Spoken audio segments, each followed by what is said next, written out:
A finales de julio de 2023, un titular recorrió los medios nacionales e internacionales. Se eligió como vicepresidente del Grupo Intergubernamental sobre Cambio Climático de Naciones Unidas, IPCC, por sus siglas en inglés, al doctor en Ciencias Económicas Ramón Pich Madruga. ¿Quién es Ramón Pich Madruga? Un Nobel de Cienfuegos, doctor en Ciencias Económicas, pero ¿habla de medio ambiente? Este tema usted lo tendrá en nuestro programa de entrevistas de Cuba Visión Internacional. Acompáñenos y bienvenidos. Muchas gracias.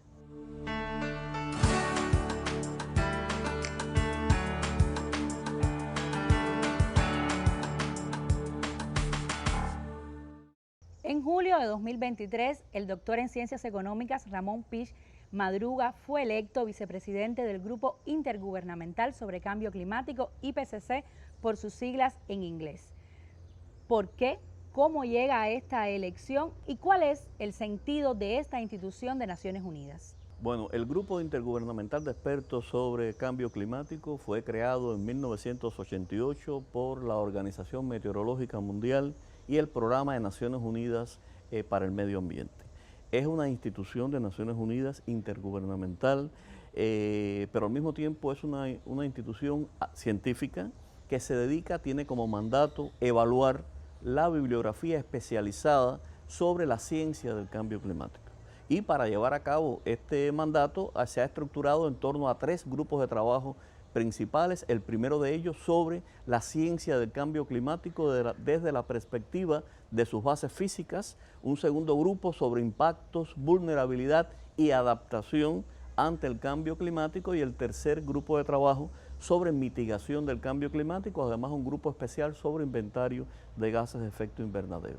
Yo he estado más asociado al tercer grupo, que es el de la mitigación del cambio climático, el que tiene más que ver con las acciones, la evaluación de las acciones, las medidas, los programas para reducir las emisiones netas de gases de efecto invernadero a partir de mi perfil y mis antecedentes en las investigaciones y estudios sobre temas energéticos. El IPCC, por tanto, es una referencia, o los productos, los resultados del IPCC son resultados de excelencia científica que constituyen un importante insumo, una referencia para las negociaciones políticas multilaterales.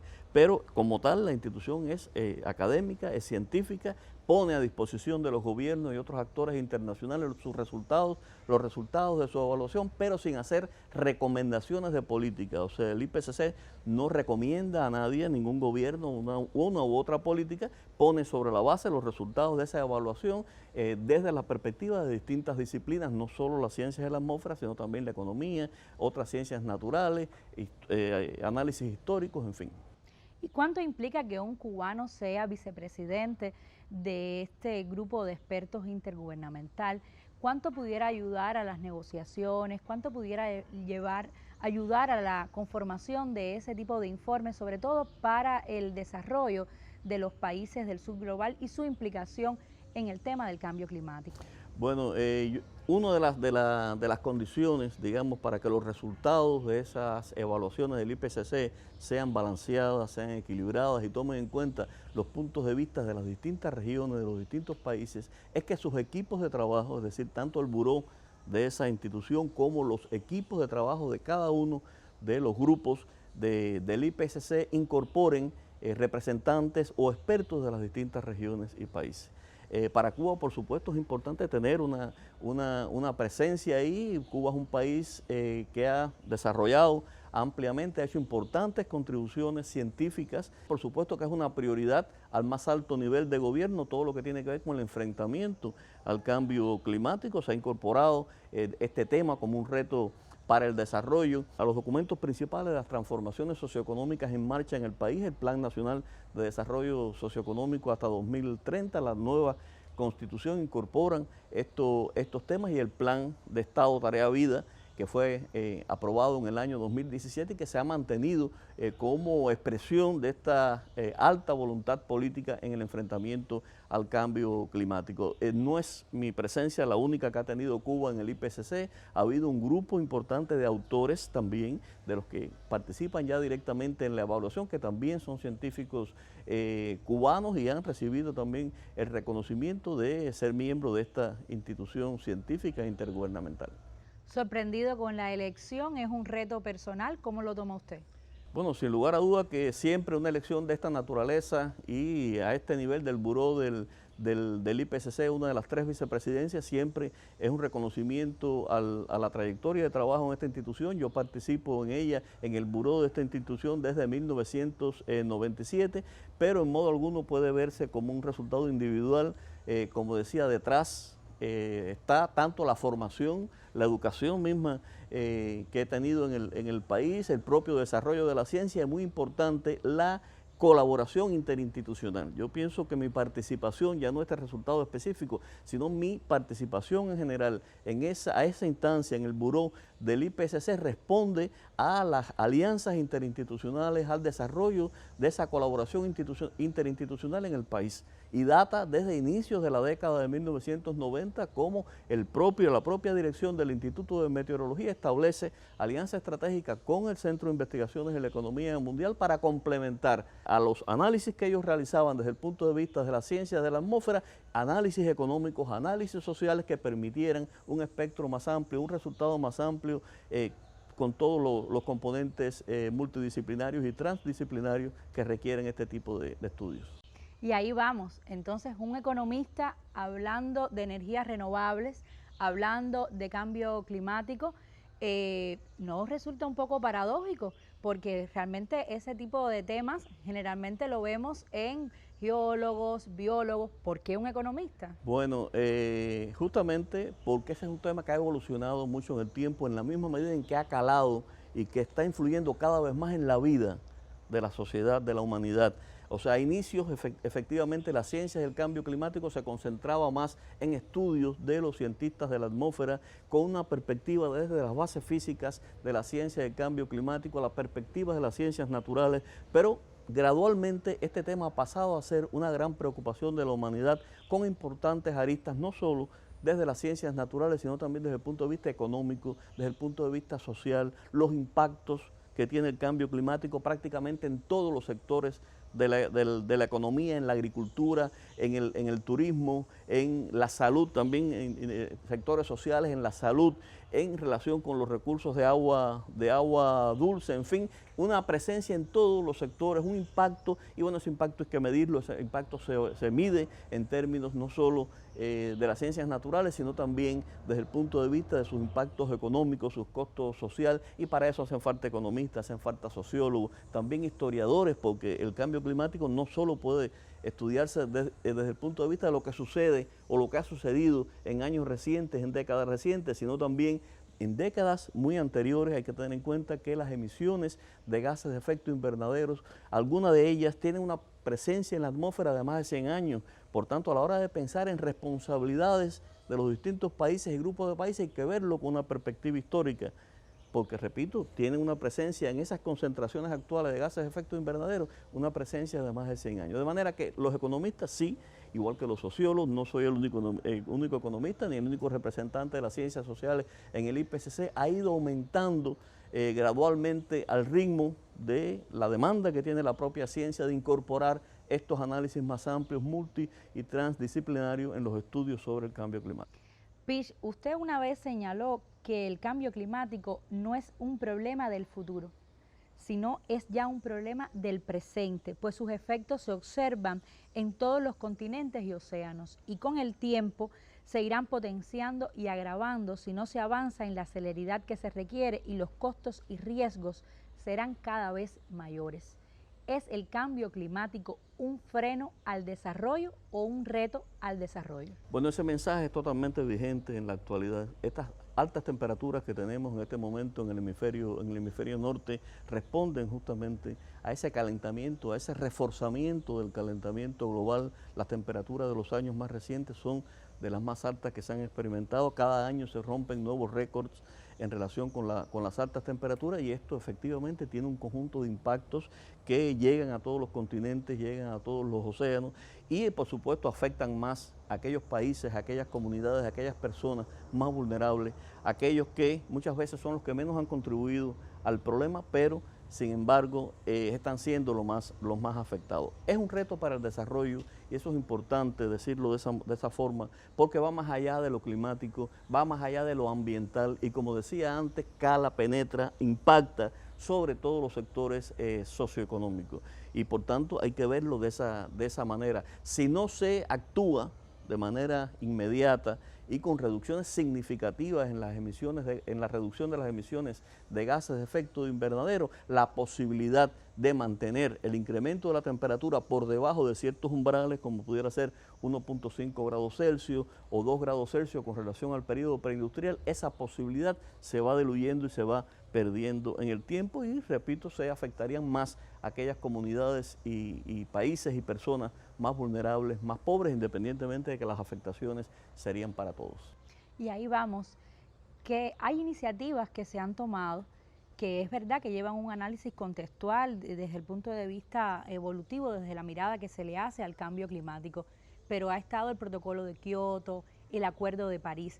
Estas iniciativas, algunas vinculantes, otras no vinculantes, han cumplido los propósitos que se han propuesto, qué se ha logrado, qué no se ha logrado. Bien, cuando empezábamos les decía que la ciencia tributa o aporta insumo a las negociaciones políticas multilaterales. De manera que este debate sobre cambio climático tiene dos aristas importantes. La científica, a la que tributa el IPCC con sus resultados, y yo diría que la ciencia ha marchado al ritmo de lo que se requiere en estos tiempos, ha ido mostrando cada vez más sus resultados desde el punto de vista de las evidencias cada vez mayores de que el cambio climático no es algo para el futuro, que ya se está dando, evidencias con relación a cuáles pudieran ser posibles opciones de respuestas en términos de adaptación, de mitigación, en fin, la ciencia ha ido cumpliendo y los científicos han ido cumpliendo su papel. Ahora, la otra dimensión, la otra arista, son las negociaciones políticas multilaterales. Esas negociaciones justamente que se dan a instancias de estos instrumentos que mencionaba, o sea, el referido al protocolo de Kioto, al Acuerdo de París, a la Convención Marco de Naciones Unidas sobre Cambio Climático, que entró en vigor en el año 1994 y anualmente hay una conferencia anual de las partes de esa convención. Acá, en esta dimensión de las negociaciones políticas multilaterales, el proceso ha sido muy fragmentado, muy accidentado, muy lento en sentido general. No se ha avanzado con la misma celeridad que la ciencia o que reclama la ciencia en relación a la adopción de acciones concretas para reducir las emisiones de gases de efecto invernadero.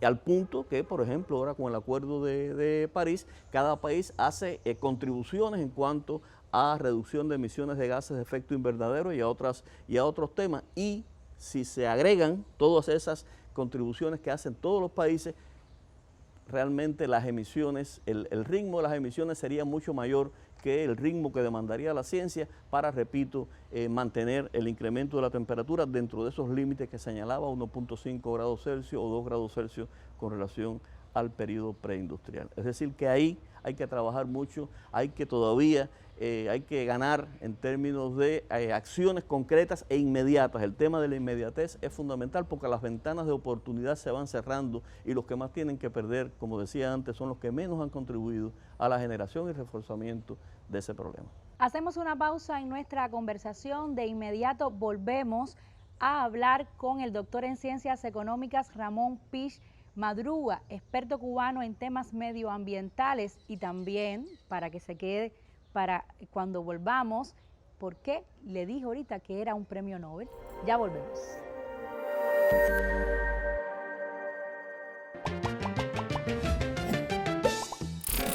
Cubavisión Internacional, la señal de Cuba para el mundo, está disponible en una red satelital en los 5 continentes. Si usted vive en Europa y desea conocer de Cuba, su cultura y su gente, nos puede hallar en la oferta de las diferentes plataformas de televisión de pago de la región o reorientar su señal de acuerdo con nuestros parámetros de distribución satelital. Siga nuestra señal por el mundo.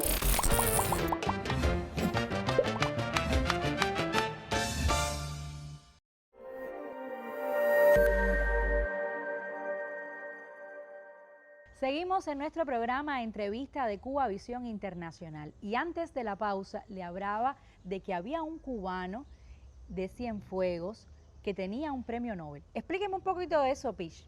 Bueno, primero que no se trata de un premio Nobel individual. O sea, en el año 2007 el IPCC recibió junto a Al Gore, ex vicepresidente de los Estados Unidos, el premio Nobel de la Paz, a partir, en este caso, en el caso del IPCC, de su contribución a la ciencia climática concretamente. Y el IPCC, como es una institución que no existe en un vacío, sino que su contribución se debe a su vez al aporte de miles de científicos que voluntariamente trabajan en estas evaluaciones, hizo un reconocimiento también a todos esos científicos que han participado, que habían participado hasta ese momento en los trabajos del IPCC. Y en ese grupo había un grupo de cubanos que recibió ese reconocimiento. Yo soy uno de esos alrededor de 10 cubanos que recibimos ese reconocimiento con estas características.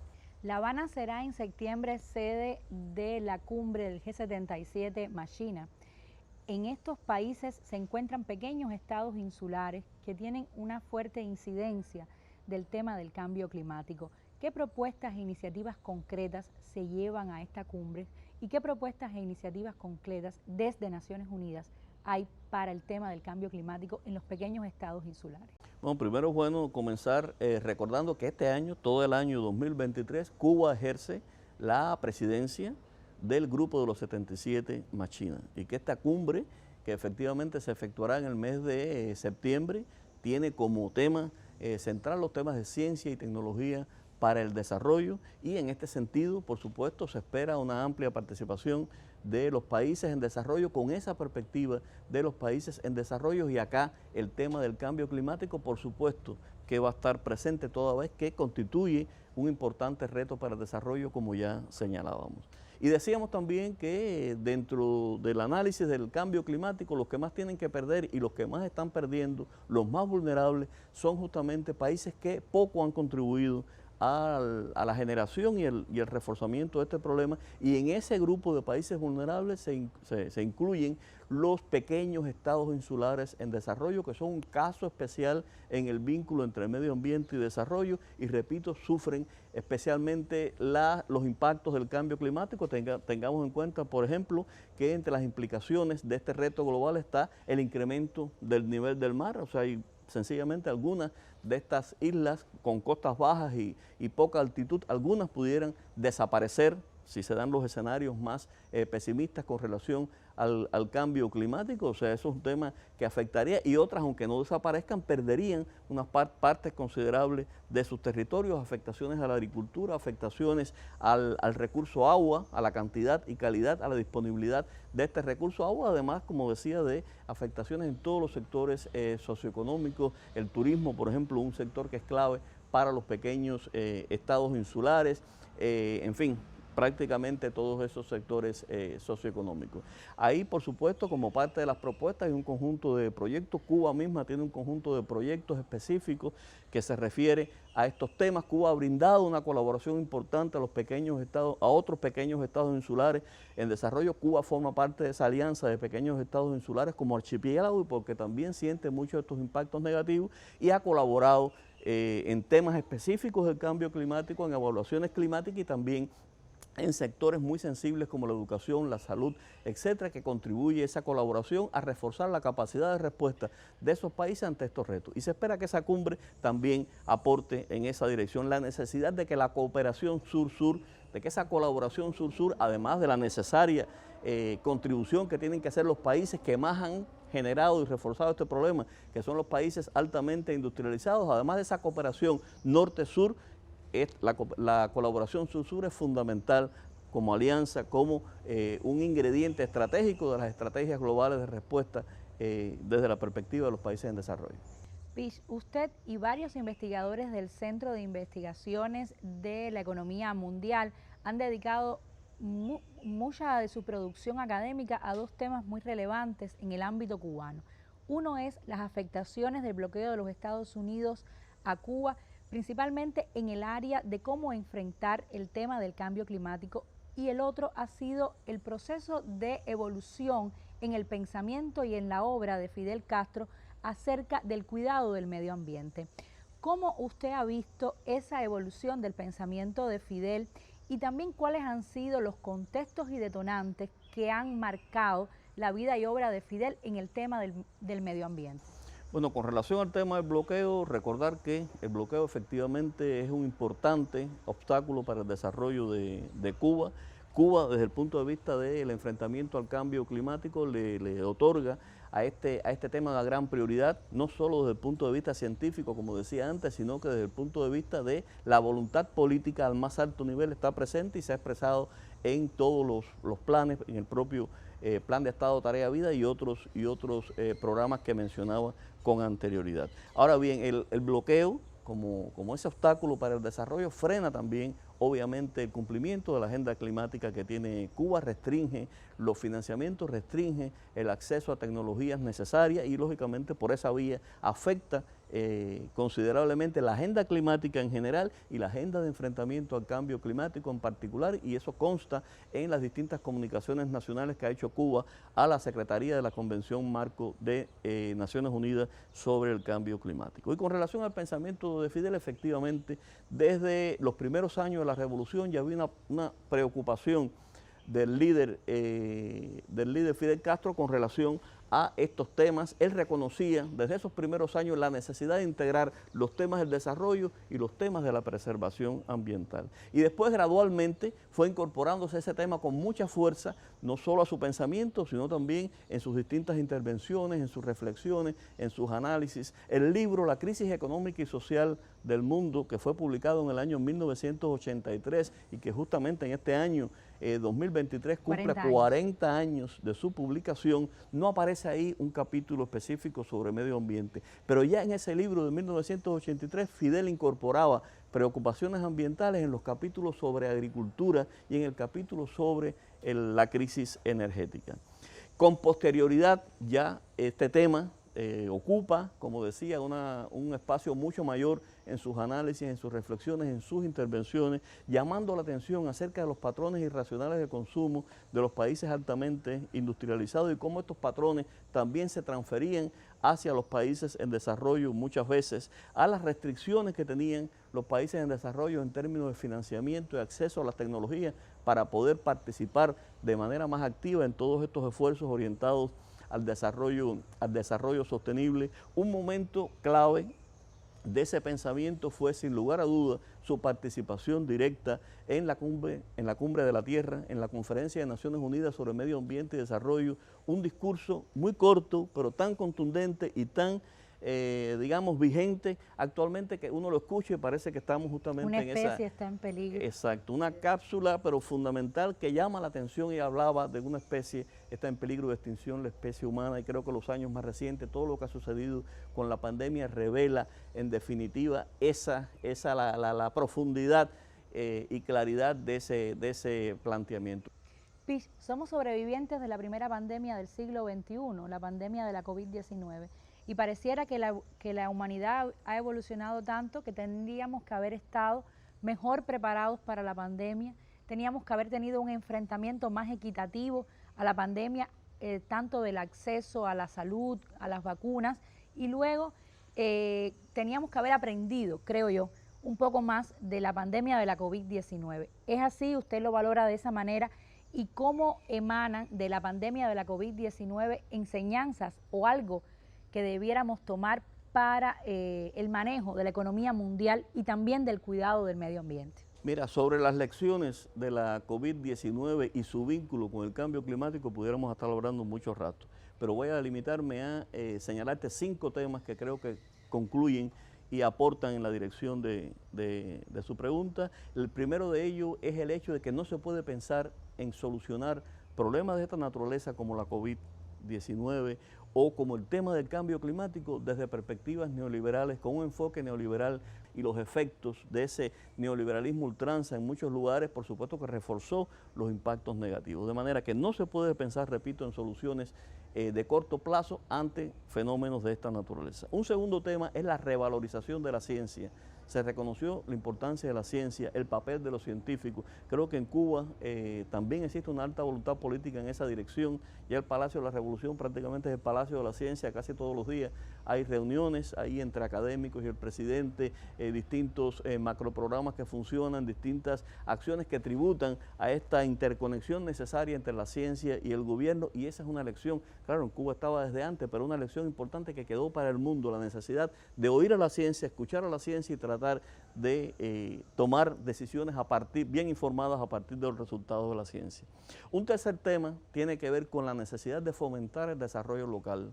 La vida demostró en un momento que la movilidad se afectó y cada territorio dependía de la capacidad que hubiese creado en relación al desarrollo. Eso no solo en Cuba, sino en el mundo. El desarrollo local es fundamental. Un cuarto tema es la colaboración internacional. Ni el cambio climático ni fenómenos como la pandemia pueden resolverse sin un fuerte sentido de lo que es la solidaridad y la cooperación internacional. Y en eso Cuba creo que ha dado un ejemplo al mundo, creo que no tengo que extenderme en ese sentido. Y un último tema es que esto que hemos estado hablando en torno al cambio climático, en torno al medio ambiente, requiere acciones con determinación desde el punto de vista ambiental y de integración de esto al desarrollo. Pero digo con determinación, no es hablar de medio ambiente y pensar que ya las cosas van a salir bien, hay que incorporar esa variable a la toma de decisiones. De lo contrario, pandemias como esta tienen todo el potencial para repetirse en el tiempo y cada vez con impactos más severos, más negativos. Y para cerrar, usted ha afirmado que el desarrollo sostenible tiene que ser inclusivo, equitativo y sostenible. Responsabilidades comunes, pero diferenciadas. ¿Cómo entender estos conceptos? Bueno, ¿A qué nos llevan? Los principios de equidad y los principios de responsabilidades comunes, pero diferenciadas, en definitiva, este segundo es expresión de lo primero. Este principio data de la Declaración de Río de Janeiro de 1992. En la Declaración de Principios sobre Desarrollo Sostenible, uno de esos 27 principios tiene que ver con las responsabilidades comunes pero diferenciadas. Comunes porque estamos ante un reto global común, o sea, todos somos parte del problema y por tanto debemos también ser parte de la solución, pero ojo, porque también son diferenciadas esas responsabilidades y son diferenciadas en función de cómo cada país, cada región ha contribuido a la generación y reforzamiento de ese problema. Y todo esto visto desde una perspectiva histórica. Y por eso se habla de los países altamente industrializados como los principales responsables históricos de ese fenómeno, los que deben liderar las acciones de ese enfrentamiento y en ese sentido también contribuir desde el punto de vista financiero y del acceso a la tecnología a los países del sur.